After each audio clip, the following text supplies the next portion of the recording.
Hello class 10th। इस video में exercise 5.2 के क्वेश्चन नंबर 9th का सलूशन आपको प्रोवाइड किया गया है और ये क्वेश्चन बहुत ही इंपॉर्टेंट है, सो वीडियो को एंड तक जरूर देखिएगा। क्वेश्चन में दिया गया है, if the third and the ninth term of an AP are 4 and -8 respectively, which term of this AP is 0। किसी एपी के थर्ड और नाइन्थ टर्म आपको दिए गए हैं 4 और -8। आपको बताना है कि इस एपी का कौन सा टर्म 0 होगा। कौन सा मतलब n नंबर ऑफ टर्म आपको फाइंड करना है, ठीक है। और एपी में कोई भी टर्म निकालने के लिए 4th, 5th, 6th, 7th, 8th, इसके लिए हमें एक जनरल फार्मूला दिया गया है जिसको हम nth टर्म निकालने का फार्मूला बोलते हैं, ठीक है। तो nth टर्म निकालने का फार्मूला क्या होता है, nth टर्म इक्वल्स टू क्या होता है, a plus n-1 into D, ठीक है। यहाँ पर a जो होता है वो AP का फर्स्ट टर्म होता है और जो D होता है वो कॉमन डिफरेंस होता है। और अगर आपको ये बताना है कि कौन सा टर्म 0 है, मतलब नंबर ऑफ टर्म आपको नहीं पता, ठीक है, तो n की वैल्यू अगर आपको निकालनी है तो A और D जो अदर दो वेरिएबल्स हैं इनकी वैल्यू आपको पता होनी चाहिए। अब ये दो वैल्यूज़ हम कहाँ से निकालेंगे, जबकि हमें सिर्फ ये दिया गया है कि थर्ड और नाइन्थ टर्म यहाँ पे 4 और -8 हैं। तो थर्ड और नाइन्थ टर्म के लिए हम nth टर्म का फॉर्मूला यूज करेंगे और इसके लिए हम a और d से रिलेटेड दो लीनियर इक्वेशंस फाइंड करेंगे। अब उन दोनों लीनियर इक्वेशन को सॉल्व करके हम a और d इजीली फाइंड कर सकते हैं, ठीक है। तो सबसे पहले यहाँ पर फर्स्ट और कॉमन डिफरेंस को हमें लेट करना पड़ेगा। सो हमारा सोल्यूशन स्टार्ट होता है यहाँ से, लेट करेंगे, let first term equals to a मान लेंगे, ठीक है। एंड कॉमन डिफरेंस को हम सी डी लिख देते हैं, तो सी डी को हम मान लेते हैं डी, ठीक है। अब हमें दिया गया है थर्ड टर्म दिया गया है 4 दिया गया है, तो थर्ड टर्म हमें दिया गया है, लिखेंगे since third term equals to 4, ठीक है। अब थर्ड टर्म कैसे लिखेंगे, यहाँ पर n की वैल्यू 3 हो गई है, तो जहाँ पर फॉर्मूले में n होगा वहाँ पर हम 3 लिख देंगे और थर्ड टर्म निकालने का फॉर्मूला यहाँ से हम यूज करेंगे। तो a फर्स्ट टर्म है, तो फर्स्ट टर्म हमने a ही माना है और n की वैल्यू 3 हो जाएगा और d हमने कॉमन डिफरेंस लेट किया है, ठीक है। सो यहाँ पर हम इसकी जगह पर ये फॉर्मूला सब्स्टिट्यूट करेंगे, तो लिखेंगे a प्लस, अब n की जगह पर लिखेंगे 3 - 1 into D equals to 4। Subtract कर देंगे तो a प्लस, अगर हम 3 से 1 माइनस करेंगे तो 2 आंसर आएगा, तो 2d इक्वल्स टू हो जाएगा 4। इसको लिख देंगे equation number 1।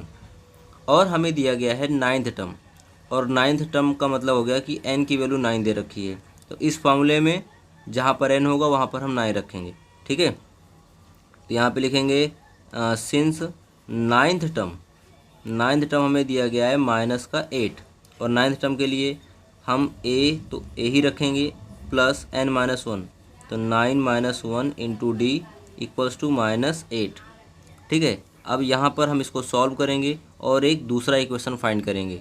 So a plus, अब जब हम 9 से 1 माइनस करेंगे तो 8 आएगा, तो a plus 8d equals to -8। इसको लिख देंगे इक्वेशन नंबर सेकेंड। अब इक्वेशन नंबर फर्स्ट और इक्वेशन नंबर सेकेंड, ये a और d वेरिएबल्स में लीनियर इक्वेशन मिल रहा है, ठीक है। और दो लीनियर इक्वेशन को सॉल्व करने के लिए हमारे पास 3 मेथड्स होते हैं, substitution method, cross multiplication method और एलिमिनेशन मेथड। यहाँ पर हम एलिमिनेशन मेथड ईजिली यूज कर सकते हैं, तो एलिमिनेशन मेथड का यूज करेंगे, ठीक है। और उसके लिए हमें किसी एक वेरिएबल के कोफिशिएंट को सेम करना होगा, और यहाँ पर वेरिएबल दो हैं a और d, और इक्वेशन नंबर 1 और 2 दोनों में ही वेरिएबल a का जो कोफिशिएंट है वो सेम है। इसमें भी a के साथ 1 मल्टीप्लाई है और इसमें भी a के साथ 1 मल्टीप्लाई है, तो हमें सेम करने की ज़रूरत नहीं पड़ेगी। लेकिन हम देखेंगे कि दोनों ही इक्वेशन में a वाला जो टर्म है वो पॉजिटिव है, तो अगर हम इक्वेशंस को ऐड कर देते हैं तो a और a ऐड होकर 2a बन जाएगा, जबकि आपको इसको एलिमिनेट करना है, मतलब इसको रिमूव करना है, और रिमूव करने के लिए इनका सब्ट्रैक्ट होना ज़रूरी है, और उसके लिए इक्वेशंस को सब्ट्रैक्ट करेंगे। तो इक्वेशन 2 से इक्वेशन 1 को हम सब्ट्रैक्ट कर देते हैं, जिससे हमारा a जो हो एलिमिनेट हो जाए। तो लिखेंगे सब्ट्रैक्टिंग इक्वेशन 1, सब्ट्रैक्टिंग इक्वेशन 1 कहाँ से करेंगे, फ्रॉम इक्वेशन 2, तो फ्रॉम सेकंड से करेंगे, है ना। और सेकंड इक्वेशन हमारे पास क्या है, a plus 8d equals to -8, ठीक है। और फर्स्ट क्या है, a plus 2d equals to 4। ठीक, सब्ट्रैक्ट करते हैं तो जो नीचे वाले टर्म्स होते हैं उनके साइन बदल जाते हैं। तो जो ये a पॉजिटिव है ये निगेटिव हो जाएगा, और 2d जो यहाँ पे प्लस है ये भी माइनस में हो जाएगा, 4 जो प्लस है ये भी माइनस में हो जाएगा। फिर हम इन्हीं साइन को उस टर्म का मेन साइन मानेंगे। ठीक है, माइनस, और 2d हो जाएगा माइनस में, 4 भी हो जाएगा माइनस में।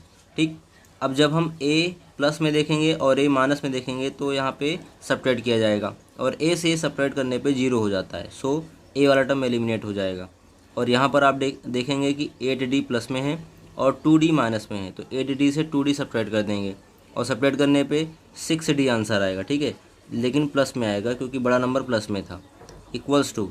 अब यहाँ पे देखेंगे -8 और -4 दोनों ही टर्म निगेटिव हैं तो ऐड हो जाएंगे, लेकिन दोनों का साइन अगर माइनस है तो आंसर भी माइनस में ही आएगा, और 8 4 प्लस करने पे 12 आएगा। ठीक है, implies that d equals to, और ये देखिए जो 6 मल्टीप्लाई है इसको अगर हम ट्रांसपोज करते हैं तो राइट साइड जाएगा तो डिवाइड में चला जाएगा, तो -12 डिवाइड बाई 6 कर देंगे, इसको कैंसिल आउट, तो 6 2 या 12। ठीक है, तो d की वैल्यू आ जाएगी -2। ठीक, अब d की वैल्यू हमें मिल गई, तो ये d की वैल्यू इक्वेशन नंबर 1 या 2 किसी में भी रख सकते हैं जिससे हमें a की वैल्यू मिल जाए। अब ये d की वैल्यू हम इक्वेशन नंबर 1 में रखेंगे क्योंकि यहाँ पर हम कैलकुलेशन कम कर पाएंगे। ठीक है, तो लिखेंगे putting the value of d, putting the value of d in equation first. Equation first हमारा क्या है, a plus 2d equals to 4, और यहाँ पर हम a प्लस 2 इंटू डी की वैल्यू रखेंगे -2 equals to 4। Implies that a, देखिए यहाँ पर ये +2 है और ये -2, इन दोनों को मल्टीप्लाई करना है तो प्लस और माइनस का मल्टीप्लाई माइनस होता है, तो -2 2 जो हो जाएगा 4 इक्वल्स 4। ठीक है, इम्प्लाइज दैट, अब आप देखिए ये -4 है, इसको अगर राइट साइड भेजते हैं तो ये +4 हो जाए, तो a इक्वल्स टू 4 + 4। ठीक है, और 4 और 4 प्लस हो गए, कितना आ जाएगा, 8 आ जाएगा। तो फर्स्ट टर्म आ गया हमारा 8 और कॉमन डिफरेंस हो गया -2। अब हमको ये निकालना है कि कौन सा टर्म AP का 0 होगा, तो नंबर ऑफ टर्म नहीं पता, तो हम यहाँ पर फिर से लेट कर सकते हैं, let nth term of AP, let nth term of AP will be 0, क्या हो जाएगा, 0 हो जाएगा। सो nth टर्म आपको दिया गया 0, तो nth टर्म निकालने का फॉर्मूला क्या होता है, nth टर्म इक्वल्स टू आपको दिया गया है 0, और nth टर्म निकालने का फॉर्मूला होता है a plus n minus 1 into D. इसकी वैल्यू हमें 0 दे रखी है। अब a और d की वैल्यू आपने यहाँ पर फाइंड कर ली है, तो a की वैल्यू आपको 8 दी गई है। ठीक है, plus n minus 1 into D की वैल्यू आपको दी गई है -2, यहाँ पर हम मल्टीप्लाई कर देंगे -2 इक्वल्स टू 0। अब ये -2 n में भी मल्टीप्लाई होगा और ये -2 1 में भी मल्टीप्लाई होगा। यहाँ पर प्लस देखेंगे तो प्लस और माइनस का मल्टीप्लाई माइनस होता है, और 2 का n से मल्टीप्लाई 2n हो जाएगा, तो 8 माइनस का 2n, और ये देखिए ये प्लस और माइनस का मल्टीप्लाई माइनस होगा, और इस माइनस का मल्टीप्लाई इस माइनस से होगा, तो माइनस और माइनस का मल्टीप्लाई प्लस होता है, और 2 का 1 से मल्टीप्लाई 2 आएगा, 2 1 जा 2 होता है। ठीक है, तो +2 इक्वल्स टू क्या हो जाएगा, 0। अब -2n, यहाँ पर देखिए 8 और 2 दोनों प्लस में हैं, ऐड हो जाएंगे, 10 आएगा, 8 2 10 होगा, और ये प्लस में रहेगा, राइट साइड जाएगा तो माइनस में हो जाएगा, तो 2n equals to -10, minus minus cancel out हो जाएगा, तो 2n की वैल्यू आ जाएगी 10।